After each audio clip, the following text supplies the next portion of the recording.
On peut aller par là? Non. On va par là, c'est Alors bon? vous pouvez aller tout droit, mais pas à gauche, parce que toute la zone elle est bouclée. D'accord, mais nous on est à droite. vers là-bas, on va dire, donc Ah, c'est... vous prenez la grande avenue, là, il y a... Alors, on tourne, on aurait peut-être dû tourner là, tiens. On va tourner ici, non? Oui.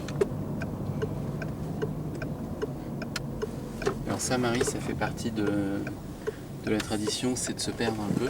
Oui, j'ai connu. Ici, c'est 29e division. Je crois que c'était peut-être là-bas. Oui, c'est 27e division. J'ai regardé. Voilà. Mais c'est pas grave. En tous les cas, c'est pas là. Ah, il me semblait quand même avoir vu l'arbre. C'est pas là-bas, t'es sûr? C'est peut-être là. Si, c'est là-bas. C'est là-bas. Parce que les frênes monophyles, ça me dit quelque chose. Oui.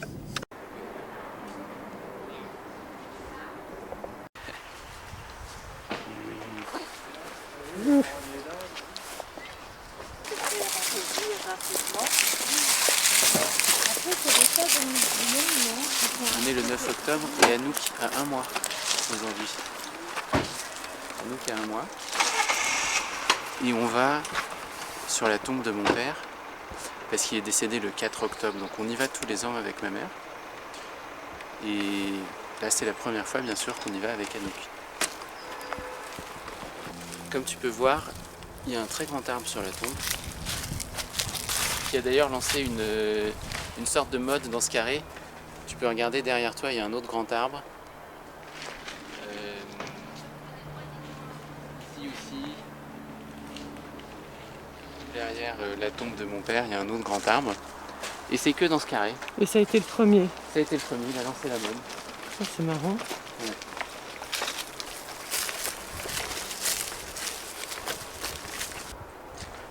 Viens ici, viens regarder la tombe et la pierre tombale. Oui, ça il faut. Ouais. Et moi je vais venir avec elle, donc je vais la prendre.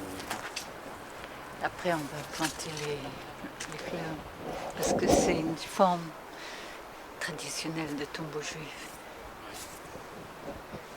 Tu vois donc ici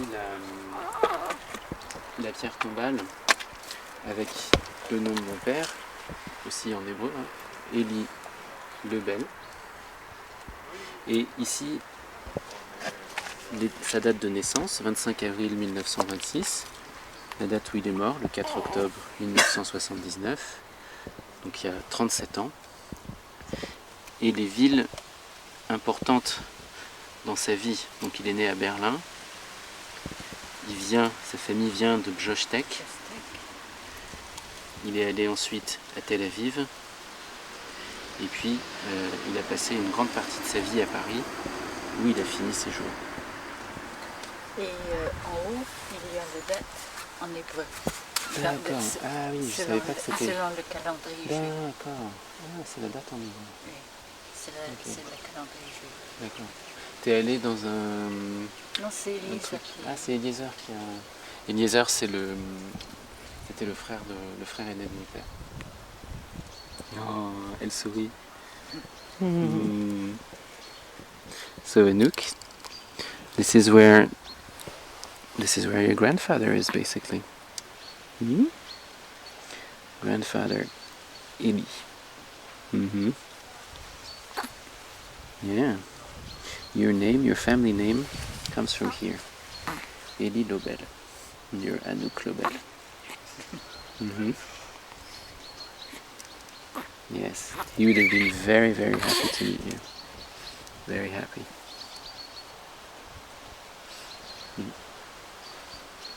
And each year I come here and we do some practical things. We clean up the tomb and we plant some plants. But also I tell him about what happened during the year for me, the important things of the year. And since last year, in October last year, so many things happened. So many things happened. So many things happened. Last year, 1 year ago, you didn't exist, you were just a thought. didn't even start to exist.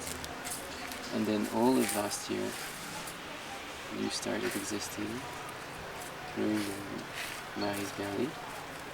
And then you came out just 1 month ago, the 9th of September, so 1 month ago.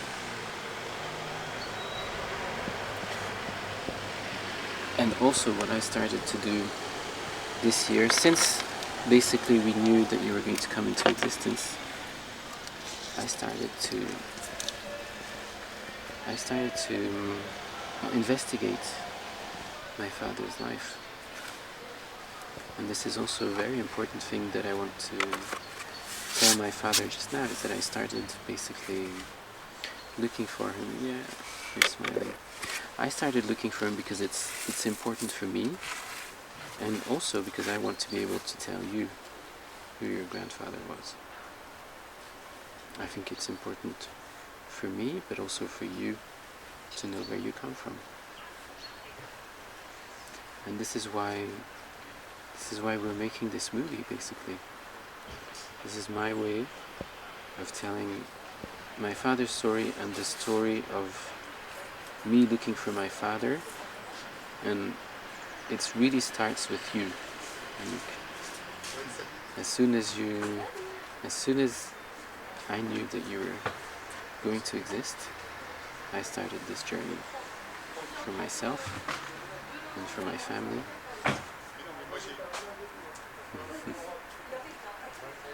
We're so beautiful.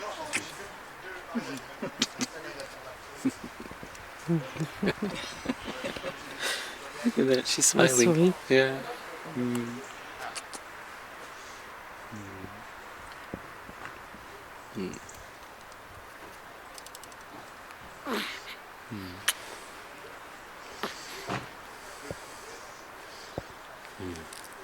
Oh yeah. Say something.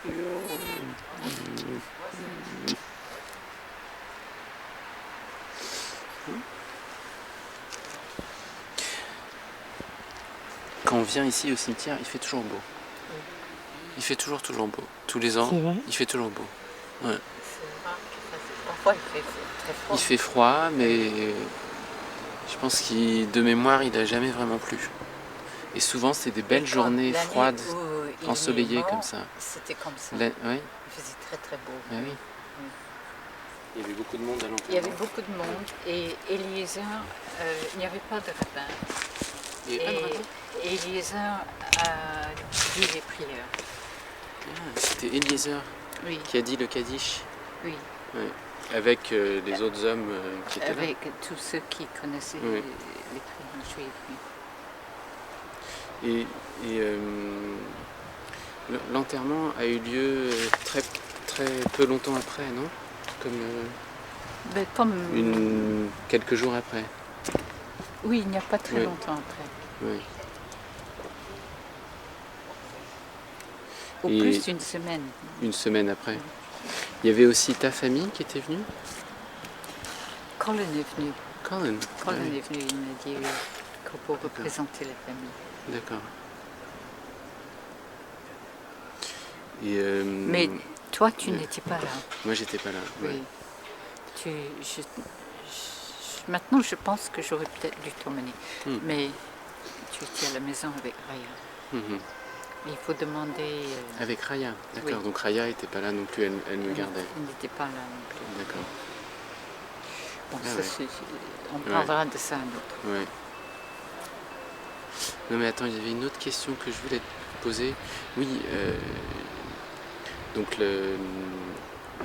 la tombe est ici dans ce carré-ci, qui est un carré mixte. On voit qu'il y a des tombes... C'est Lazare qui s'est occupé et de tout ce qui concernait l'enterrement. C'est Lazare qui a choisi ce carré, ce cimetière.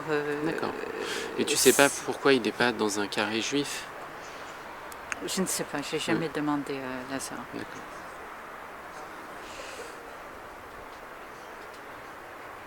Je demanderai à Lazare, peut-être qu'il pensait que c'était mieux comme ça, ou peut-être que c'était pas possible, ou peut-être qu'il n'y avait pas de place. Oui.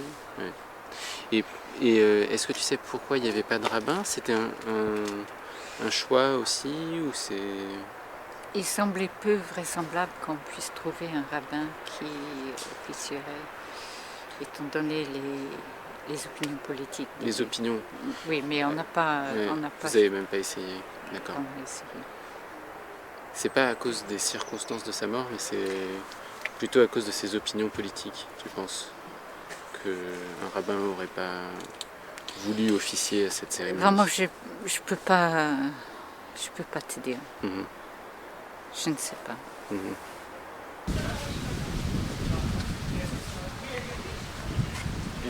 Est-ce que tu veux que j'aille chercher plus d'eau, maman? Je te montre où on prend l'eau. Je me casse la gueule.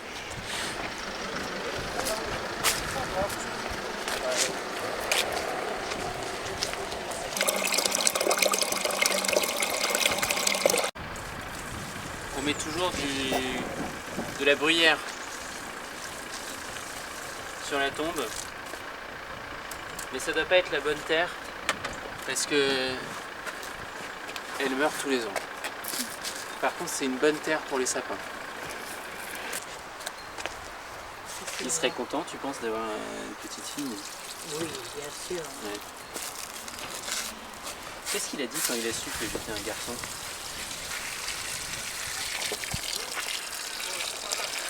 Je me rappelle pas. D'ailleurs, j'ai retrouvé cette lettre. Ah, t'as retrouvé la lettre, La lettre qui de la myosynthèse? Ouais. Oui, oui. Tu devrais me la montrer, ça serait... Oui, il faudrait l'encadrer. Ouais. On a surtout ri que l'idée que tu étais chromosiquement normal.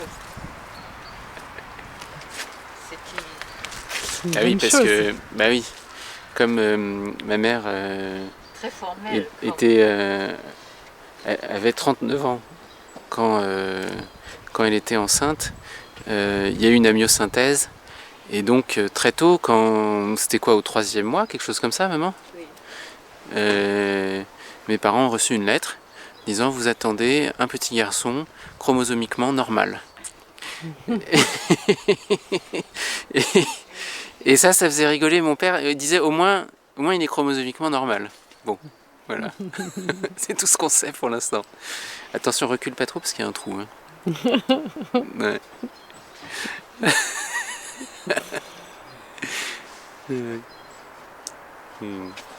Petite chérie, j'ai envie de te faire un bisou.